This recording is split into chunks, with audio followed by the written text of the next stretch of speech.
Hello मेरे प्यारे बच्चों, अब हम बात कर रहे हैं जेईई मेंस 23 में आए हुए उन क्वेश्चंस का जो चैप्टर हीट, कैटेजी, काइनेटिक थ्योरी ऑफ गैसेस और थर्मोडायनामिक्स से रिलेटेड है। उन सारे क्वेश्चंस की हम बात करने वाले हैं और ये बहुत सारे क्वेश्चंस हैं जो हमारी बहुत ज़्यादा हेल्प करने वाले हैं। उससे रिलेटेड फर्स्ट क्वेश्चन हमारे पास स्पेसिफिक हीट से रिलेटेड है।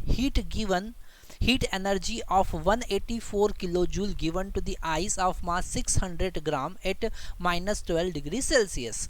स्पेसिफिक हीट ऑफ आइस हमको गिवन है यहाँ पर 222.3 जूल पर केजी पर डिग्री सेल्सियस और specific heat latent heat of ice हमारे पास में 336 किलो जूल पर केजी गिवन है। हमको फाइंड करना है फाइनल टेम्परेचर ऑफ सिस्टम, क्या 0 डिग्री सेंटीग्रेड हो जाएगा, क्या उससे ज़्यादा होगा। जो आइस फाइनल सिस्टम जो बचा है वो मिक्सचर है आइस और वाटर का, जिसका रेशो 5:1 है। क्या वो आइस और वाटर का मिक्सचर है जिसका रेशो 1:5 है। ओके, और the final system will have water only. हमको इसमें से जो करेक्ट ऑप्शंस है वो चूज़ करना होगा। तो हम सबसे पहले चेक करेंगे कि जो आइस है उसको 0 डिग्री सेल्सियस पर पहुंचाने पर कितना हीट का रिक्वायरमेंट है। तो हम उसे Q1 लिखते हैं और उसके लिए हम फार्मूला यूज़ करेंगे MS डेल्टा T। ओके, हम यहाँ पर सबसे पहले चेक कर रहे हैं कि क्या जो 184 किलो जूल हीट है वो इस -12 डिग्री सेल्सियस आइस को 0 डिग्री सेल्सियस पर पहुंचा रही है कि नहीं है। तो सबसे पहले हम Q1 कैलकुलेट करेंगे। M का वैल्यू यहाँ पर 600 ग्राम दे रखा है, जिसको हम 1000 से डिवाइड करके किलोग्राम में कन्वर्ट कर देंगे। स्पेसिफिक हीट हमको 2222.3 गिवन है और चेंज डेल्टा T होगा 12, 0 से 12 तो डेल्टा T हो जाएगा 12। यहाँ पर हम कैलकुलेट करेंगे Q1 तो हमको मिलेगा 16,000.56 जूल। ओके, तो यहाँ पर पूरा आइस जो है वो 0 डिग्री सेल्सियस पे पहुँच गया है। अब हमको चेक करना है कि अब उस पूरे आइस को मेल्ट करने के लिए हीट की रिक्वायरमेंट कितनी है। ठीक है, तो हीट रिक्वायर्ड रिमेनिंग हीट सबसे पहले हम कैलकुलेट करते हैं कितना बचा। ठीक है, हम कैलकुलेट करेंगे रिमेनिंग हीट। तो रिमेनिंग हीट कैलकुलेट करने के लिए इसको हम डेल्टा Q लिख देते हैं और वो हमारे पास में 184 इंटू 30 क्योंकि यहाँ पर किलो जूल में है -16,000.56 है ना। जब हम इसको सब्ट्रैक्ट करेंगे तो हमारे पास में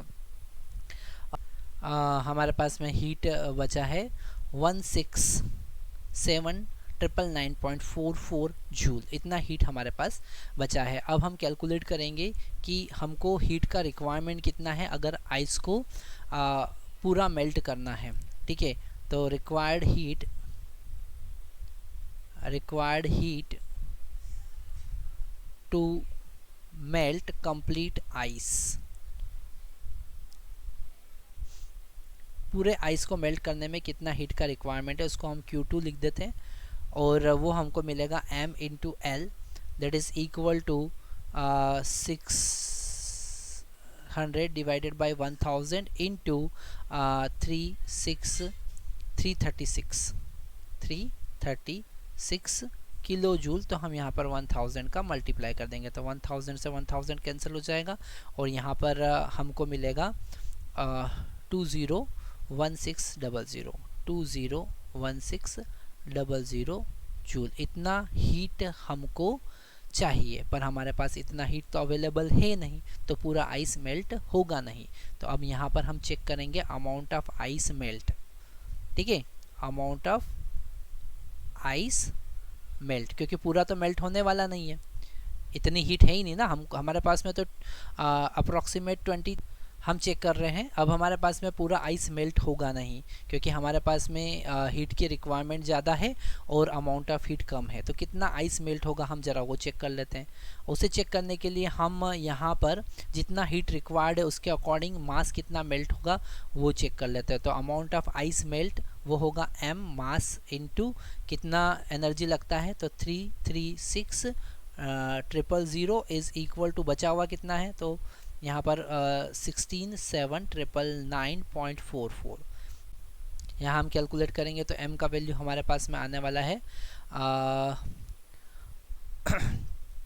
m का वैल्यू हमारे पास में आएगा अप्रोक्सीमेट 0.5, है ना, 0.5 kg।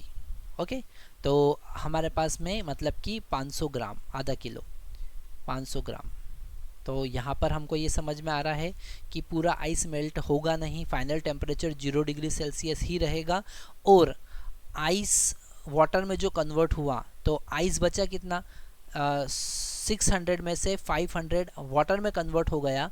तो अगर हम मास ऑफ आइस देखें और मास ऑफ वाटर देखें तो बचा हुआ आइस जो है वो 100 है और बचा हुआ जो मेल्टेड आइस है वो 500 है, तो 1/5, मतलब कि हमारे पास में आइस और वाटर का रेशियो जो होगा वो 1:5 है।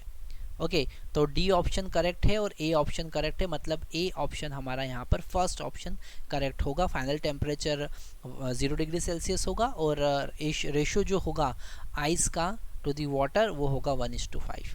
Thank you very much.